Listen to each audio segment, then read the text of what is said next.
3000 మెసేజ్లు దాటిపోయాయి. ఎందుకనంటే ఆ వాక్యం విని పెట్టేది. ఎందుకనంటే ఆ వాక్యం ఎంతో ప్రయాసతోనే వాక్యాలు యూట్యూబ్, స్టేటస్, ఫేస్బుక్ ఇవన్నీ పెట్టేది. ఎందుకనంటే ఎవరైనా ఒక్కరైనా విని మారతారు, ఒక్కరైనా తెలుసుకుంటారు, ఒక్కరైనా వింటారు అని పెట్టేది. ఓన్ అలా చూసేటప్పుడు అన్ని వాక్యాలు, వాటికి తమ్మలేదని ఇంకా చాలా ఉంటాయండి, అవన్నీ ఉంటాయి. అవన్నీ చూసేటప్పుడు చాలా మందికి చెప్పారు, ఈ కళ్ళు దెబ్బ అయితే, కళ్ళు ప్రాబ్లం అయితే ఎంతసేపు చూస్తున్నారు. దేవుని పని చేయాలి.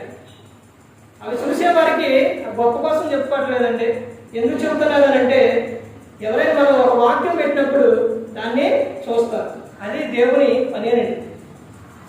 తండ్రి పనుల మీద ఉండాలి. తర్వాత